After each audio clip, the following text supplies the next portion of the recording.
the resignation goes to the Delhi Chief Minister. He's accepted it, but it's not as simple. It's about a month and a half long process from here on. This resignation, the Chief Minister will send to the LG. Once the LG approves the resignation, the LG has to send the same resignation to the President of India. And that resignation, once approved, takes the whole process, takes about a month and a half.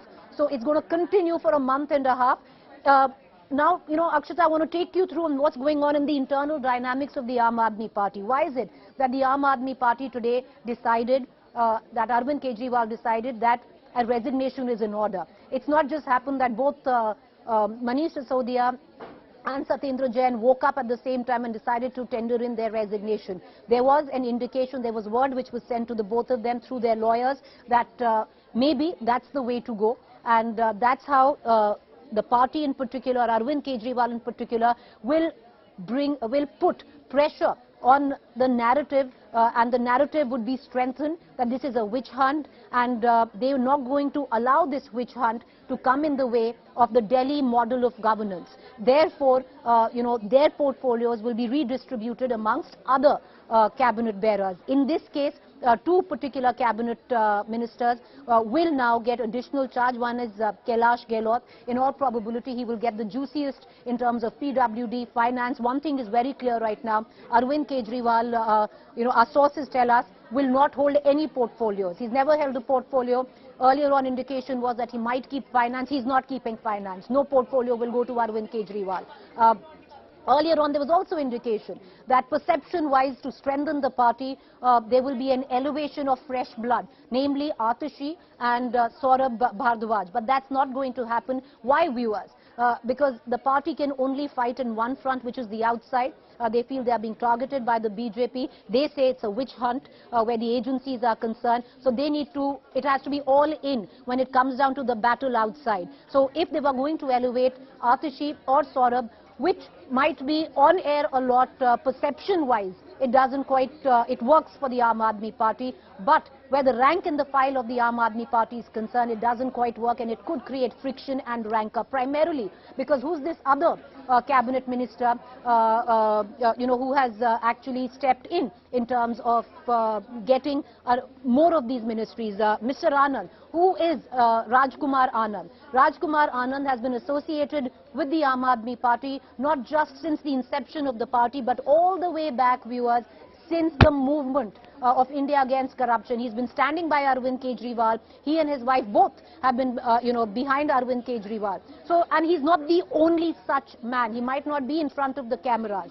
So there are a lot of these other older, more experienced, they'd call themselves, lot, who are hoping now that these portfolios will come to them. And if you elevate somebody as junior as Atishi and Saurabh, they might be prominent in terms of television and spokespersons, but what about those who've been waiting in the wings for so long? Those who have been with the party for years, even before Atishi and Saurabh stepped in. So to understand that this could create friction, which is to elevate the lower rung or the junior leaders, up front, the party has decided, even though the earlier on indications were it would go to Atishi and Saurabh, to not go there and continue to redistribute these portfolios. So Kailash Gehlot gets, as I pointed out, some of the plum cabinet portfolios, and Rajkumar Anand will get, some others. Rajkumar Anand was the same man who, after Mr. Gautam had stepped down from Arvind Kejriwal's cabinet, was given the social welfare ministry portfolio. So these two will now take over most of the portfolios. But what is it that led to today? There was actually an internal party meeting where they were discussing on what is to, what would be the future course of action for the Aam Aadmi Party. I'm given to understand Arvind Kejriwal and some of the top leadership left that meeting midway. So something clearly did trigger a reaction such as this. Preeti, as you get us all of the, political takeaways from this big step, I want to bring in Manish Pandey also quickly on this. The perception, at least, of Arvind Kejriwal making this big decision is that the AAP is preparing for now a long fight for Manish Sisodia. A similar narrative as to what happened with Satyendar Jain could perhaps happen in Manish Sisodia, or at least it seems the AAP believes that, Manish.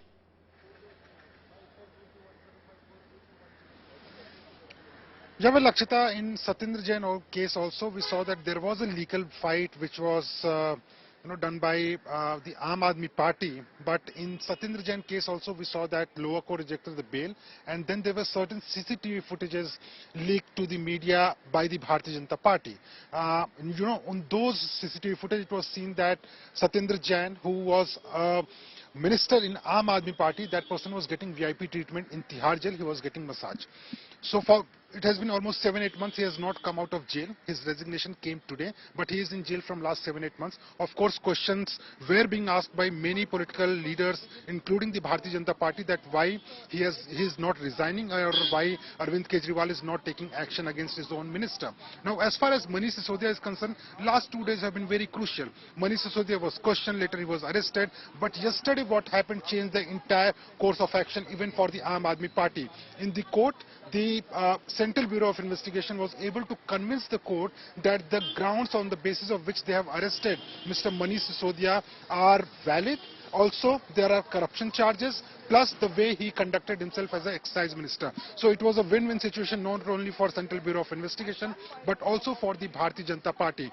The last-ditch effort was approaching the Supreme Court, but there also there was no relief. And Akshita, Aam Aadmi Party is aware of the fact that once the custody of CBI is over, and if there is any chance of Manish Sisodia getting bail in the CBI case, then the ED will step in. And once the ED steps in, it will again be 14 days of custody at least, and then later judicial custody, which means that for they're far too familiar.